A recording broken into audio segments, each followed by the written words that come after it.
Bismillahirrahmanirrahim. Assalamualaikum warahmatullahi wabarakatuh. Waalaikumsalam warahmatullahi wabarakatuh. Alhamdulillahilladzi arsala rasulahu bil huda wa dinil haqq liyudhhirahu 'ala ad-dini kulli wa kafa billahi shahida.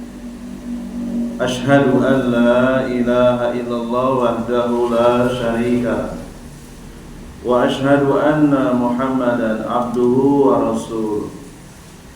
Amma ba'du.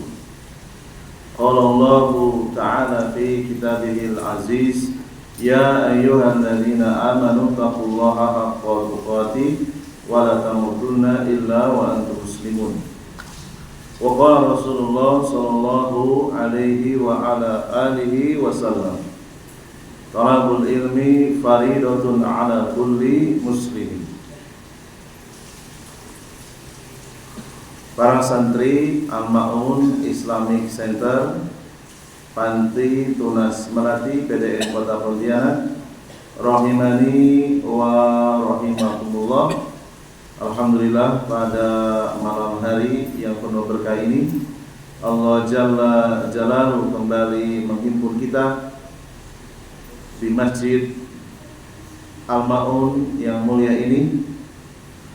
Salawat serta salam semoga tercurah limpahkan kepada Nabi kita, Nabi besar Nabi Muhammad SAW, kepada keluarganya, segenap sahabatnya dan umatnya yang senantiasa mencintai beliau hingga akhir zaman. Dan semoga pada malam hari ini Allah Jalla Jalaluhu menurunkan ilmunya melalui kitab ini, sehingga kita bisa mengambil manfaat, dan manfaatnya insyaallah ta'ala akan dibawa sampai ke akhirat. Sebagaimana tradisi keilmuan yang telah dicontohkan oleh kiai kita, Kiai Ahmad Dahlan rahimahullah ta'ala, sebagai muassis, sebagai pendiri Persyarikatan Muhammadiyah. Beliau telah memberikan keteladanan di dalam mengambil rujukan akidah dan tauhid, yaitu karya tulis yang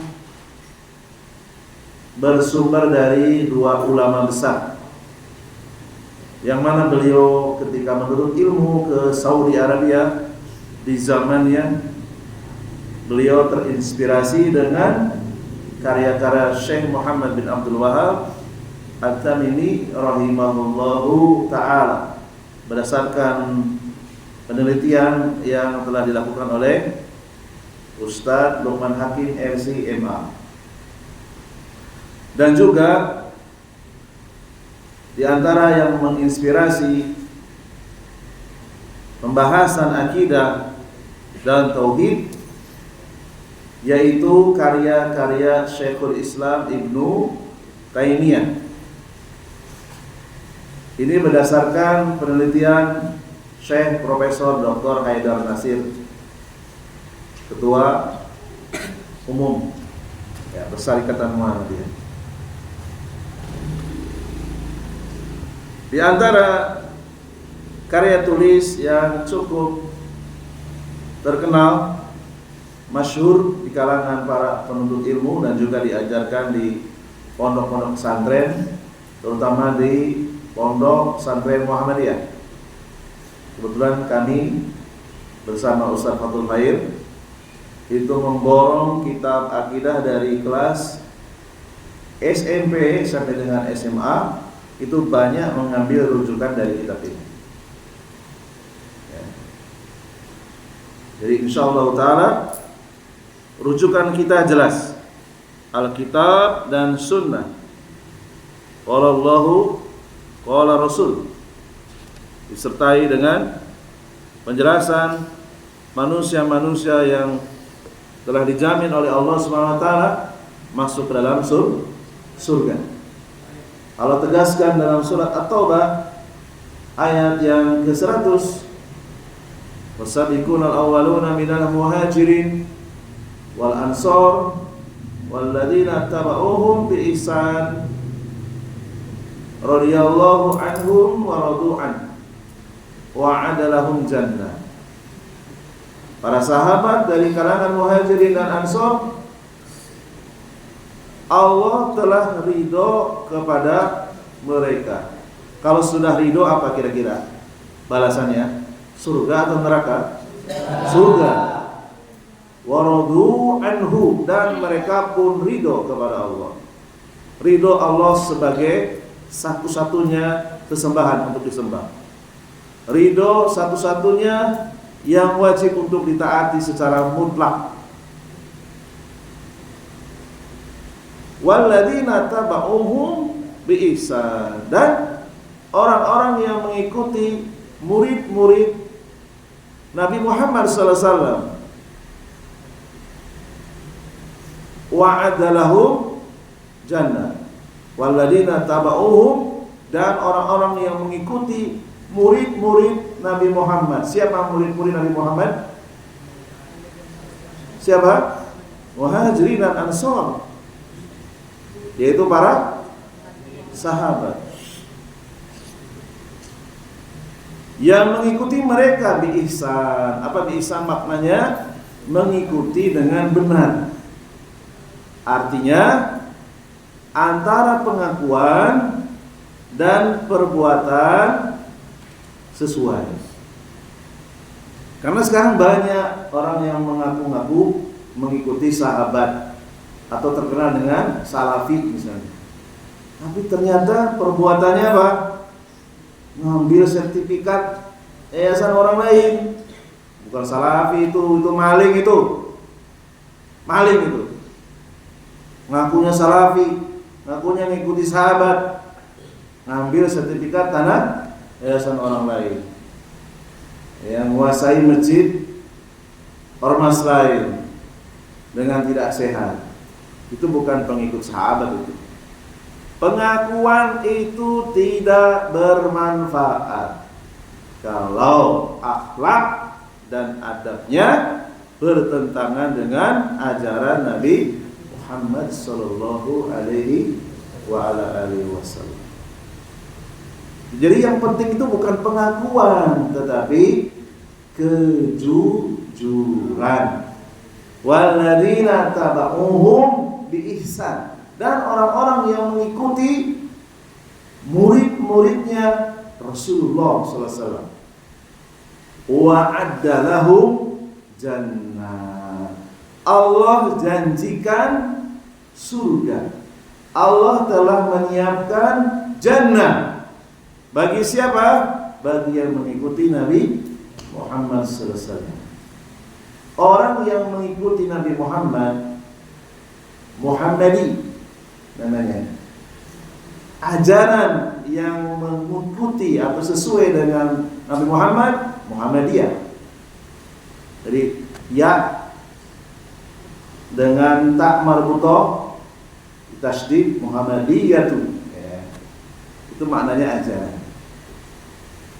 Jadi tidak terlarang kita berbangga mengikuti Nabi Muhammad SAW. Yang penting jujur perbuatannya, ya. Jadi akhlaknya sesuai, adabnya sesuai. Dan sebelum kita mempelajari akhlak-akhlak yang lainnya kepada sesama manusia, maka akhlak pertama yang diajarkan oleh Rasulullah SAW kepada umatnya yaitu akhlak kepada Allah Subhanahu wa ta'ala. Akhlak nomor 1 yaitu mentauhidkan Allah. Jadi barang siapa yang tidak mempelajari akhlak nomor 1, dia gagal, tidak mentauhidkan Allah Subhanahu wa ta'ala, berarti orang tersebut orang yang paling rusak akhlak dan adabnya. Siapa? Semua orang musyrik. walaupun dia baik kepada manusia. Kalau dia tidak berakhlak dan beradab kepada Allah Subhanahu wa taala, maka amalan kebaikannya semuanya dianggap nol. Baik, para santri rahimani wa rahimakumullah, kita lanjutkan topik pembahasan kitab Sarhu Al-Usuli As-Salasati, penjelasan 3 kunci jawaban yang akan ditanyakan Munkar dan Nakir di alam barzakh, yang disusun oleh Syekh Profesor Dr. Abdul Aziz bin Abdillah Ar-Razihi hafizahullahu ta'ala. Qala al-muallifu as-salisatu ad-da'watu ilaihi. Ad-da'watu ilaihi idza manna Allahu 'alaika bil ilmi wal 'amal wa innahu yajibu 'alaika an tad'uwan nasa ila hadzal khairi alladzi manna Allahu 'alaika bih, fatad'un nasa ila al-imani billah wal imani bi asma'ihi wa sifatihi wa af'alihi wal imani bi rububiyyati wal imani bi annahu yastahiqqu al ibadata. Setelah kita diberikan karunia yang sangat besar, yaitu ilmu, dan karunia berikutnya yaitu mengamalkan ilmu, maka kita diwajibkan untuk menyampaikan ilmu kepada manusia berdasarkan urut-urutan yang sesuai. Pertama adalah orang yang paling dekat dengan kita, keluarga. Setelah itu kalau mampu tetangga, dan seterusnya. Sebagaimana Rasulullah SAW ketika telah diberikan ilmu melalui malaikat Jibril, beliau mengamalkan terlebih dahulu sebelum berdakwah. Beliau praktekkan dulu. Beliau berusaha menunjukkan akhlak dan adab kepada Allah Subhanahu wa taala, yaitu menjauhi segala bentuk kesyirikan dan pelakunya. Makanya beliau bertahan di mana? Di Gua Hiro. Ketika Rasulullah SAW hidup pada umur 40 tahun, itu puncak-puncaknya kesesatan di Mekah. Segala bentuk maksiat ada. Itu di Mekah dulu. Kotor Mekah itu. Rasulullah hidup di tengah-tengah orang-orang musyrik. Beliau mengamalkan, yaitu mentauhidkan Allah, beribadah sesuai dengan syariat Nabi sebelumnya. Sebelum beliau diberikan syariat, beliau beribadah sesuai dengan Nabi sebelumnya, yaitu Nabi Ibrahim alaihissalam. Beribadah, sholat, berpuasa, berzikir, bersedekah, ya, kepada anak yatim, kepada orang miskin, menjamu tamu, dan seterusnya. Ya. Setelah beliau diberikan ilmu oleh Allah SWT, diberikan karunia bisa mengamalkannya, maka beliau dituntut untuk mendakwahi istrinya. Istrinya masuk Islam, alhamdulillah. Siapa istri pertama beliau? Khadijah radhiyallahu anha. Kemudian mengajak paman-pamannya. Alhamdulillah ada yang masuk Islam. Hamzah. Ya. Kemudian Abbas, Ibnu Abbas, ya, Abbas dan keponakannya Ibnu Abbas. Ali bin Abi Thalib, keluarganya, ya, masuk Islam. Kemudian beliau mendakwahkan tetangga-tetangganya, Abu Bakar As-Siddiq, ya, Abu Dzar Al-Ghifari, dan seterusnya. Ya, Utsman bin Affan. Ya. Demikian juga kita sama. Kita diwajibkan untuk menyampaikan ilmu kepada orang yang terdekat dengan kita. Kalau sudah mampu, tetangga kita. Kalau bisa berbahasa Arab, sampaikan ilmu di masjid-masjid. Ya. Ajak manusia untuk beriman kepada Allah, beriman kepada seluruh nama-nama dan sifat-sifatnya, meyakini kepada rububiyahnya Allah, keesaan Allah dalam seluruh perbuatannya, dan mengajak manusia untuk meyakini hanya Allah satu-satunya yang paling pantas untuk diibadahi. Wal imanu bi annahu yastahiqu al ibadah. Selanjutnya, wa tad'u ilal imani bi Muhammadin sallallahu alaihi wasallam wal i'tiqadi bi annahu ar-rasul wa annahu khatamun nabiyyina fala nabiyya ba'dahu wa annahu ar-rasul ila saqalaini al-jinni wal insi.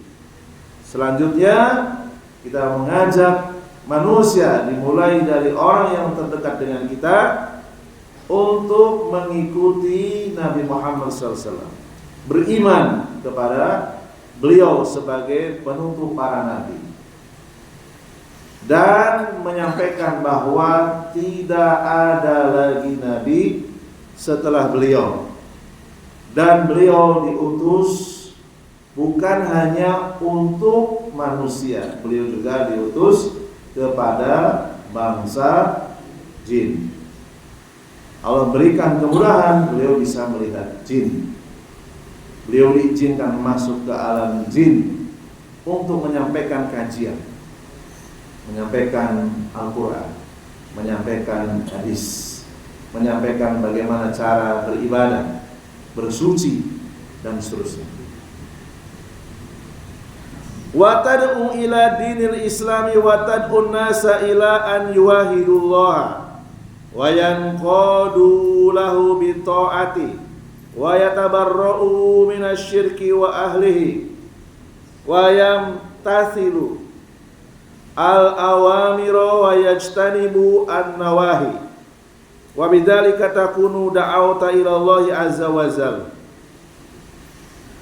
Selanjutnya kita diwajibkan setelah kita diberikan ilmu dan bisa mengamalkannya, mendakwahi manusia untuk mempelajari agama Islam secara luas. Ya, sampaikan bagaimana tata cara sholat, ya, dengan bahasa yang sederhana. Ya, bagaimana cara menghadap kiblat, ya, bagaimana bersuci, ya, bagaimana berdagang yang tidak mengandung riba, ya, bagaimana bersuci ketika tidak ada air, bagaimana mandi ketika kita mimpi basah, ya, bagaimana menutup aurat, bagaimana berpakaian yang sesuai dengan tuntunan Nabi, ya. Kita harus mempelajari agama Islam secara kafah, secara umum, sesuai dengan kemampuan masing-masing. Mampunya seminggu sekali istiqomah, mampunya seminggu 2 kali istiqomah. Walaupun kita tidak sehebat Umar bin Khattab radhiyallahu anhu, beliau sehari ikut kajian, sehari bekerja. Kajiannya bukan hanya 1 jam. Beliau duduk bersama dengan Rasulullah SAW, gantian dengan tetangganya, perjanjian. Hari Senin Umar taklim, kawannya, tetangganya libur karena harus berladang. Ya, Umar Senin masuk. Selasa Umar libur, tetangganya masuk. Sehari masuk, sehari ikut taklim. Sekolah, kuliah kalau bahasa sekarang. Ya, wajar kalau beliau menjadi orang yang paling bertakwa nomor 3 setelah Rasulullah SAW. Rasulullah SAW, Abu Bakar As-Siddiq, Umar bin Khattab. Karena beliau bersungguh-sungguh menuntut ilmu. bukan seminggu sekali. Sehari menuntut ilmu, sehari kuliah agama, sehari bekerja. Karena beliau juga punya anak dan istri. Beliau tidak meninggalkan keluarganya 40 hari, enggak ada. 40 hari ditinggal anak istrinya, gimana itu? Kan anak istri butuh makan, butuh minum. Ya. Enggak ada ceritanya seperti itu, ya.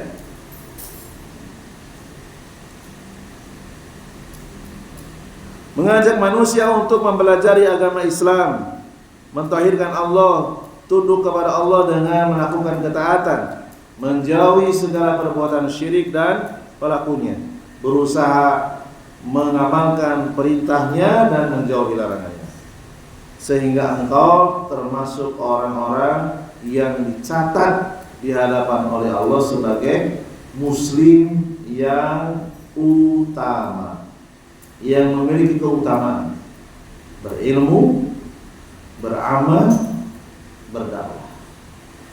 Ya. Qala al-mu'allifu rahimahullah ta'ala ar-rabi'atu, masalah yang keempat yang wajib untuk dipelajari, as-sabru 'alal adha fihi, bersabar dalam menghadapi segala gangguan.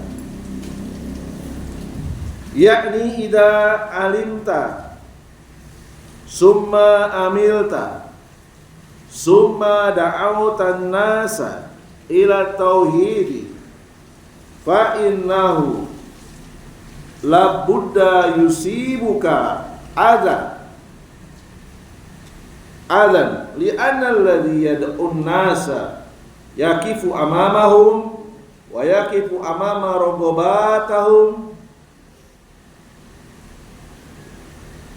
rogobatihim wa syahawatihim fayamna'uhum man an yubashirul a'mala allati yahwainaha fa idza mana'ahum aduhu imma bil qawli aw bil fi'li.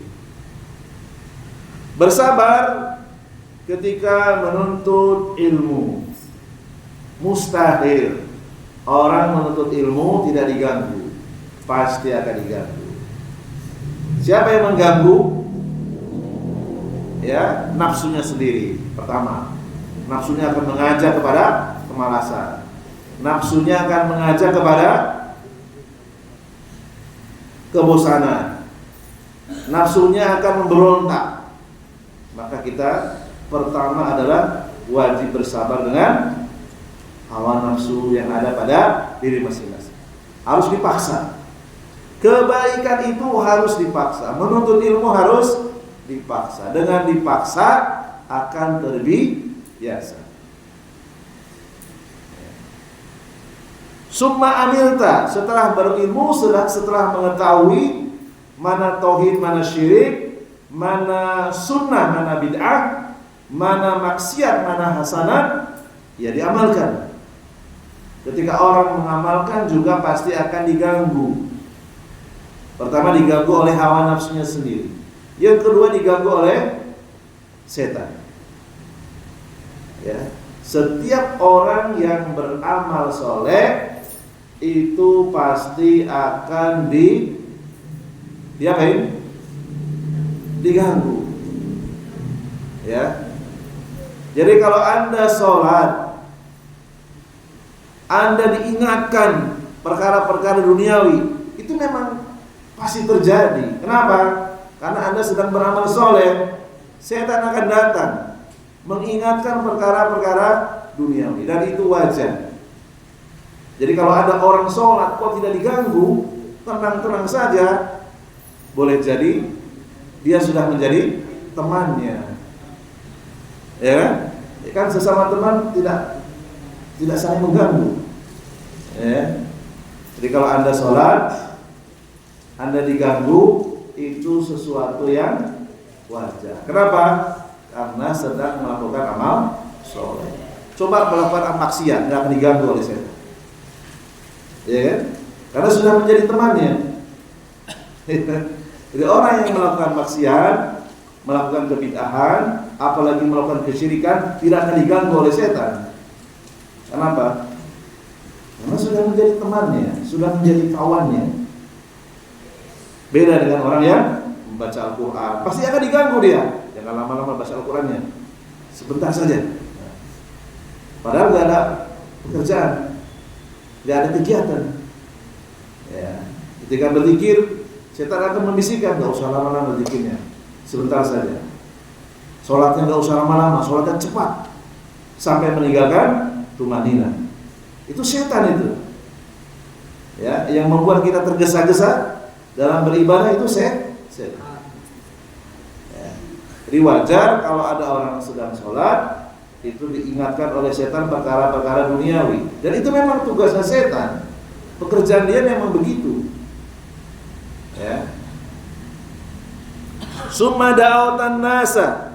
Demikian juga ketika seseorang berusaha menyampaikan ilmu yang sudah dia ketahui dan sudah ia amalkan. Ketika menyampaikan kepada orang lain, pasti ada dua reaksi yang berbeda. Reaksi yang pertama, orang tersebut akan berterima kasih karena kita sudah menyedekahkan ilmu kita. Reaksi yang kedua, dia akan memusuhi kita, baik dengan halus ataupun dengan kasar. Ustaz, apakah pernah selama ini kajian di masjid diganggu? Oh, sering saya. Sering. Siapa bilang gak diganggu? Sering, cuma saya gak cerita saja. Ya, sering. Ya, cuma saya gak cerita. Ya. Semua orang yang menyampaikan ilmu dari Al-Quran dan Sunnah pasti akan diganggu. Ya, pasti akan diganggu. Apalagi mengajarkan ilmu tauhid, itu udah pasti musuhnya banyak, musuhnya gede-gede, musuhnya degil-degil. Dan saya sudah pernah merasa. Ya. Fa innahu labudda an yusibaka ada. Ya, pasti akan diganggu. Gangguan itu akan menimpa siapa saja orang yang menuntut ilmu, mengamalkan ilmu dan mendakwakan ilmu. Terkadang gangguan itu bukan dari luar rumah, kadang dari dalam rumah. Ya, ketika akan menuntut ilmu, orang itu akan diganggu oleh istri dan anaknya. Ketika dia akan berdakwah, diganggu sama istri dan anaknya. Anak dan istrinya menjadi fitnah, menjadi ujian. Terkadang dari orang tuanya. Ya, ada orang yang dilarang oleh orang tuanya menuntut ilmu. Ya, ada yang seperti itu karena orang tuanya masih jahil.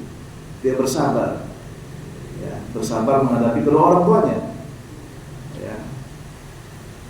Li'anna alladhi yad'un nasa yaqifu amamahum. Ketika orang itu mendakwahkan ilmu yang sudah dia kuasai, di depan dia akan menghadapi orang-orang yang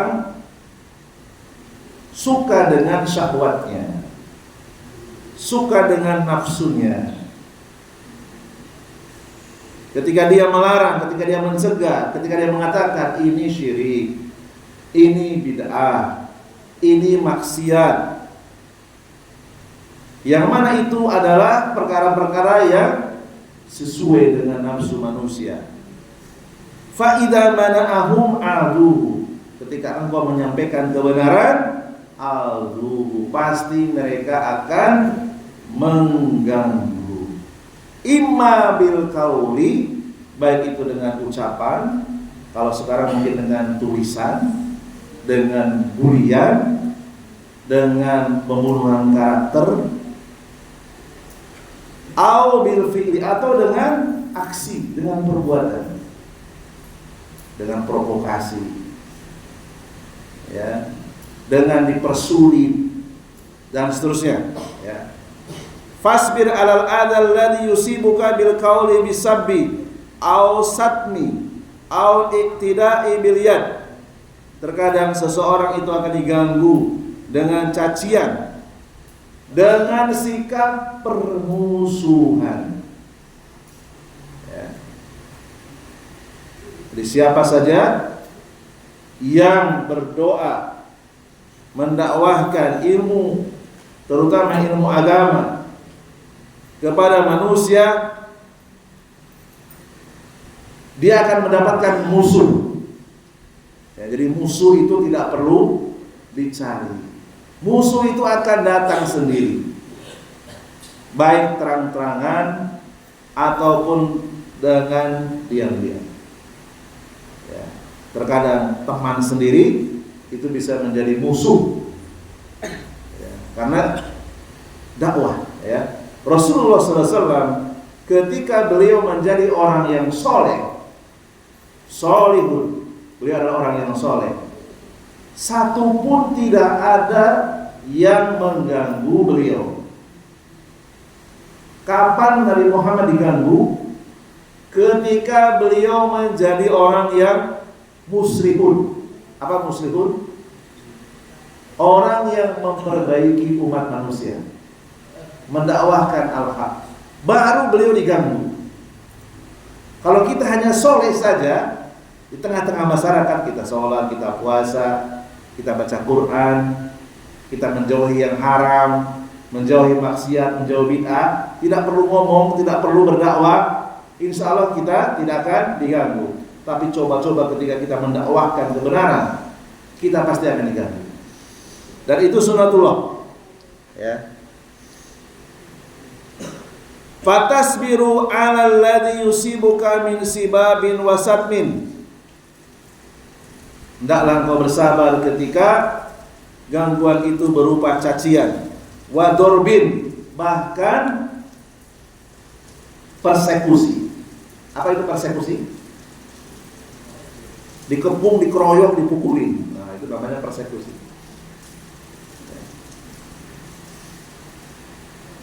Banyak yang sampai seperti itu. Bahkan tidak jarang seorang mubalik itu mati, ya, dibunuh.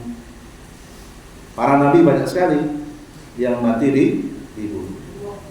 Yang membunuh adalah orang-orang Yahudi, ya, bangsa yang paling banyak membunuh para nabi. Wasijnin, ya, terkadang seorang mubalik, seorang pendakwah difitnah, dijebloskan ke dalam penjara. Ya. Wasajnin. Wal anbiya'u alaihimussalam wa hum al-qudwatu wal uswatu udu ala hadza fasabaru. Mereka para nabi, manusia-manusia yang dipilih oleh Allah Subhanahu wa taala, mereka adalah qudwah, mereka adalah uswah, mereka adalah suri tauladan. Mereka diganggu, ya, tetapi mereka bersabar. Nuh, maka safi qaumihi alfasana illa khamsin aman. Nabi Nuh, siang dan malam beliau menyampaikan pengajian kepada kerabatnya, kepada keluarganya, kepada kaumnya. Berapa lama? Alfasanatin illa khamsin, 1000 kurang 50. Berapa? 1000 kurang 50 berapa? 950 tahun. Beliau berdakwah siang dan malam, mengadakan kajian, entah pada subuh, entah pada duhur, entah pada asar, entah pada maghrib. Ya. Beliau disuruh oleh Allah SWT untuk menyampaikan ilmu tauhid kepada kaumnya. 950 tahun, 9,5 abad. Ya. Wahum yu'dunahu, mereka mengganggu Nabi Nuh, bahkan berhasil menjerumuskan anaknya sendiri. Anaknya, ya, lebih memilih orang-orang yang musyrik. Anaknya Nabi Nuh tidak mengikuti ayahnya. Ini menunjukkan bahwa darah itu tidak menjamin keselamatan. Nasab itu tidak menjamin kesolehan. Jadi kita sebagai seorang muslim yang cerdas, jangan terperdaya dengan orang-orang yang mengaku memiliki darah Nabi Muhammad SAW. Dilihat dulu akidahnya, dilihat dulu akhlaknya, dilihat dulu adabnya. Kalau sesuai, kita wajib mencintainya dan mengikutinya. Tapi kalau bertentangan, tidak boleh diikuti. Ya. Wa yattahamunahu bil jununi taratan. Nabi Nuh, beliau dituduh oleh kaumnya dengan tuduhan orang yang gila. Wa bisihri taratan. Beliau juga dituduh oleh kaumnya sebagai tukang sihir. Ya. Ketika Nabi Nuh membuat perahu, itu dianggap gila. Dianggap gila. Karena nggak ada tanda-tanda hujan, nggak ada. Dianggap gila. Ketika mengajak kaumnya untuk mengesahkan Allah, dianggap tukang sihir. Jadi siapa saja yang mendakwahkan tauhid, itu pasti akan diganggu. Ya. Wa kadzalika Hud wa Shalih wa Musa wa Isa wa Syuaib wa nabiyuna. Ya, Nabi Hud, Nabi Shalih, Nabi Musa, Nabi Isa, Nabi Syuaib, Nabi kita alaihi wa alaihi afdhalus salati wat taslim. Beliau adalah nabi pilihan Allah yang paling utama. Asabahu ma asaba wudi as-salah. Ya, beliau diganggu oleh keluarganya sendiri, sesama satu suku. Suku apa namanya? Suku Quraisy. Itu keluarga Nabi itu. Habib semua itu. Habib dan Habibah semua itu. Satu suku Quraisy. Ada juga pendatang dari luar Mekah, tetapi mayoritas penduduk Mekah itu suku Quraisy.